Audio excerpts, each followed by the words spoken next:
Reka nizere ko mumeze neza cyane ahantu hose muri mugenda mudukurikira cyangwa se mukunda inkuru zacu n'ibiganiro. Reka nkurarikire mutakanda subscribe, ukande subscribe, like, share ndetse na comment kugira ngo nitujye dushyiraho inkuru ugenda uzikurikira umunsi ku munsi. Yitwa Clarisse Karasira, kuri ubu ngubu uhawe urw'amenyo ku mugaragaro, kuri ubu ngubu unenzwe na benshi cyane, usibye ko ntabwo aragira bimwe mu bintu abivugaho. Aramutse agize bimwe mu bintu abivugaho naza kuza kuba nakwa-updatinga kuko nibyo nagusezeranije. Ushobora kwibaza uti se iyo nkuru mbi cyangwa se navuga ko ari inkuru ibabaje ku bafana ba Clarisse Karasira ndetse n'abantu babonye ibintu bimubayeho. Ndagira ngo nkomeze nkurarikire wowe ukomeze nkurikire ubundi iyo nkuru nikugezeho cyangwa se bimwe mu bintu byatumye ahabwa urw'amenyo. Yitwa Clarisse Karasira, afite umugabo witwa Ifashabayo Dejuan.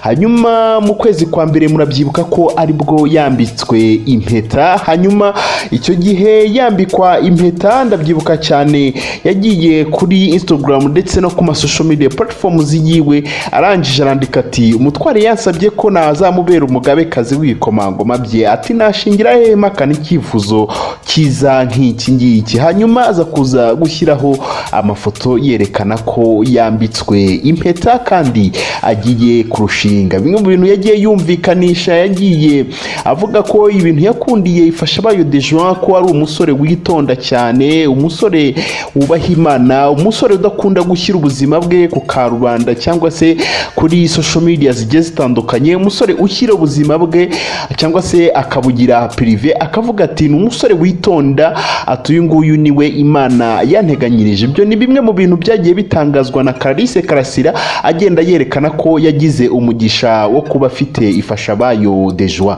Ahantu bamenyekaniye ni igihe Ifashabayo Dejuan yateguraga ibitaramo bishingiye ku murage. Murabyibuka by'umujyi wa Kigali, icyo gihe yari gutegura ibitaramo byinshi bigiye bitandukanye. Ahari mu mwaka w'ibihumbi na 2020 nibwo Clarisse Karasira yari kuririmba mu bitaramo. Icyo gihe murabyibuka cyane, icyo gihe coronavirus nibwo yari gitangira kuza, n'igitaramo yari yateguye cyaje gusubikwa. Ngira ngo ni ibintu mwibuka cyane, cyari kuba hejuru y'itariki 15, 16 na 20 igihe ibitaramo byasubikwaga kubera icyorezo cya COVID-19. Hanyuma aho ngaho ni hamwe mu hantu Dejuan ndetse na Clarisse Karasira baje kuba bamenyanira. Yagiye yumvikanisha ko ari umusore ufite ubwenge, ari umusore wagiye uca ahantu henshi hagiye hatandukanye kandi uzi ubuzima. Reka ngo ukomeze unkurikire ubundi baze nkubwire ubuzima bw'aba bombi, se bamenyanye gute, ese bimeze gute, ubundi nkubwire urwo rw'amenyo yahawe Clarisse Karasira. Ibintu bibabaje cyane. Umugabo wa Clarisse Karasira benshi bagiye bavuga ko ari umuhanga kuko yagiye yiga ahantu henshi hagiye hatandukanye. Anavuga nko muri Ghana aho yagiye ahagararira diaspora cyangwa se abanyarwanda baba hariya mu gihugu cya Ghana, ndetse n'ahantu yagiye yiga saho gusa kuko no muri Leta Zunze Ubumwe za Amerika nko muri leta ya Colorado yagiye ahagararira cyangwa se aba umwe mu bayobozi bahagarariye abanyarwanda baba hariya muri leta ya Colorado hariya muri Leta Zunze Ubumwe za Amerika. Yagiye atwara imidari igiye itandukanye, yagiye imuhesha amwe mu mahirwe wagiye atandukanye. Hanavuga nk'igihe yahawe amashimwe n'ibigo bitandukanye, harimo nk'ikigo cya Muhammad Ali Initiative na Clinton Global Initiative, akenshi bishingiye ku byo yakoraga haba mu Rwanda ndetse no muri Ghana. Abantu benshi bagiye bumvikanisha bakavuga bati Clarisse Karasira yaratomboye. Hanyuma ku itariki ya mbere z'ukwezi kwa gatanu muri uyu mwaka nibwo Clarisse Karasira yasezeranye na Ifashabayo Dejuan, baza kuba babana. Nyuma yuko ibyo byose bagize gutya, baza kuba bashimana, umwe ashima imico y'undi, hanyuma baza kuba bakwiyemeza kubana cyane nk'umugore ndetse n'umugabo. Nyuma y'aha ngaha rero haje kuza kuba hagenda havugwa ibigambo bigiye bitandukanye bitewe n'amagambo Clarisse Karasira yagiye ashyira kuri social media platforms ziwe zigiye zitandukanye. Hamwe nkaho hari nka post yashyizeho yagendaga agira inama urubyiruko rutarashaka cyangwa se n'abakobwa batarashaka, akagenda abagira inama. Benshi bakavuga ko urugo ngo rwamunaniye bitewe n'ibyo bintu bigiye bitandukanye, cyangwa se nk'uko abenshi bagenda batangaza bakavuga bati ubusanga umuntu agize gutya akaba yashinga urugo nyamara atazi ibibera mu rugo, ugasanga yabasha kuba yagera muri urwo rugo hanyuma bikaza kuba byamunanira. Benshi bakagenda bagahuza ubwo buzima ndetse n'ubuzima Clarisse Karasira abayemo, nyamara akagenda yerekana ko afite ibyishimo cyane byo kuba yarabonye umugabo cyangwa se ari kumwe na Ifashabayo Dejoie. Si ibyo gusa, ibigwi navuga nuko hari nk'ikigo n'ubundi mu minsi yashize batangaje ko bagiye gufasha abana b'Abanyafurika babayeho mu buzima bubi.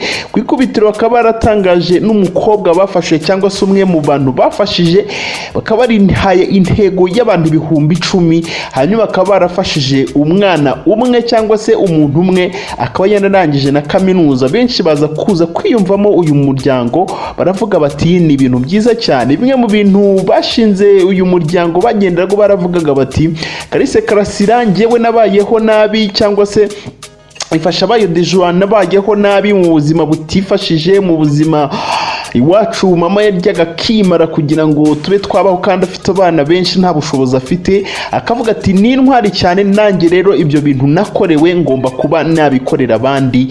Ubwo buzima abana b'abakene babayeho, ugasanga bafite ubwenge bwo mu mashuri nyamaze atabona ahantu abugaragariza.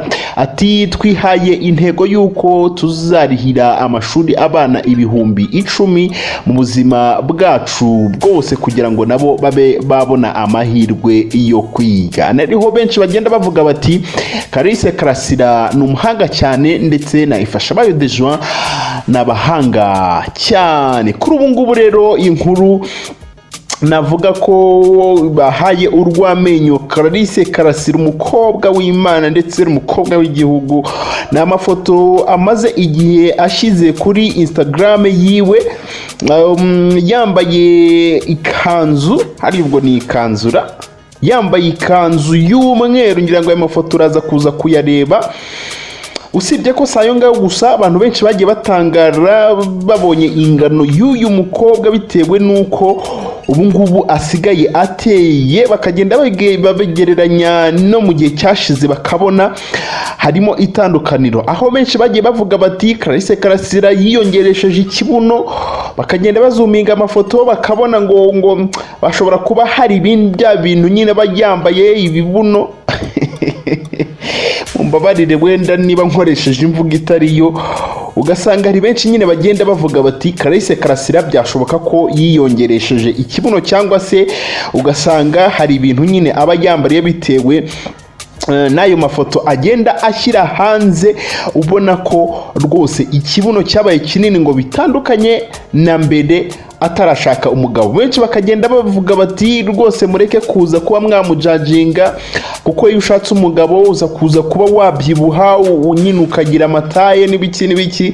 Ugasanga benshi bagenda bavuga bati muceceke, uyu mukobwa byashoboka ko ari ukubera nyine umugabo amufashe neza, hanyuma tayi nyine zikaza kuba za kwiyongera. Gusa nyine hari benshi bagenda bazuminga nk'uko nabikubwiye ayo mafoto, bakagenda bagaragaza ko hari ibintu ngo byinshi ngaba yambariyemo ngo mo imbere ngo bya bintu, cyangwa se akaba yabikora ngo agiye kwifotoza. Ugasanga nyine abantu benshi bagenda bavuga bati uyu mukobwa iyi ngano ye iragenda itangaza benshi bitewe n'imiterere yiwe, bitewe n'ikibuno ubu ngubu yagize. Ariko abantu bakagenda bavuga bati ntabwo ari byiza cyane. Si ibyo gusa, agenda yifotoza nyine n'udufoto, ugasanga nyine bigize nyine kwa kundi ku buryo nyine bigaragara ikibuno kigaragara nyine ko ari kinini cyane, ariko ubona ko nyine ari umukobwa kuri ubu ngubu. Nari mvuze ngo ni umukobwa, kandi ubona ko nyine ari umumama kuri ubu ngubu wabyibushye cyane, wagize amataye. Abantu benshi bagenda bavuga bati ese ni iki kintu cyihishe inyuma y'ibi bintu? Hari benshi rero bagenda batanga ibitekerezo nko kuri iyo foto ya postinzwe n'umwe mu bantu bazwi cyane bakoresha imbuga nkoranyambaga. Muri urwo rubuga harimo Instagram, aho benshi bagiye bagaragaza bakavuga bati ntimukavuge ngo ibiki ati beduze ziyoboka abantu ngo bambaye amanyo, ugasanga nyine cyakora araberewe yabikoze neza. Abandi benshi bakagenda batukana bakavuga bati mureke uwo mukobwa, mureke kumujajinga, ni umugabo umufashe neza. Abandi bakavuga bati amanyo ndabona yarabaye manini, abandi bati yambariyemo ibintu imbere. Ni ibitekerezo byinshi, abantu benshi cyangwa se abakunzi ba Clarisse Karasira bagiye babazwa cyane n'iyi foto uyu muntu yapostinze ukoresha Instagram cyane. Ngira ngo ababizi cyangwa se bagiye kuri Instagram baramuzi, bamubonye bahanze y'igihugu, banza muri Leta Zunze Ubumwe za Amerika ni he. Hanyuma nuko nguko ibintu bimeze kuri Clarisse Karasira, wagize gutya aza kuba yahabwa urw'amenyo bitewe n'iyo foto nyine iri kuri Instagram cyangwa se amafoto agenda postinga, usanga yifotoje yasize nyine kwa kundi kibuno nyine kiba kiri hejuru kugira ngo abantu baze kukibona. Ugasanga nyine abantu benshi bagenda bavuga bati Clarisse Karasira byashoboka ko ajya kwifotoza akaba yakwambariramwe ibintu imbere, hajya babyita ngo ni papa ni ibiki, sinzi ibintu nyine abakobwa bambariramo imbere ubundi kibuno kikaba cyaba kinini cyane. Ariko hari n'ifoto nyine ye nabonye gutyo sinzi niba muri bo murabireba kuri screen yawe mbona ndabashimiye cyane. Uyu ngayo ni amakuru ari kugenda avuga kuri Clarisse Karasira kuri ubu ngubu. Abantu bagenda bavuga bati ibintu bimeze gute ko wagize taye nini, ko byahindutse, ese byagenze gute? Watwandikira muri comment, ugakanda subscribe, like, share, comment, ukakanda ku kantu k'inzogera kugira ngo nitujye tukugezaho amakuru agiye atandukanye, ibiganiro byinshi bigiye bitandukanye ujye ugenda ubibona umunsi ku munsi. Kuri ubu ngubu akaba anafite indirimbo byanga byakunda gukora projet kabisa y'indirimbo iri hafi gusohoka, ndakeka ni vuba kabisa, kuko hari amafoto foto ari muri studio ari kumwe n'aba Israel Mbonyi, n'aba Masambi Ntore, n'aba Neo Bosco, ndetse n'abandi Barine Sano.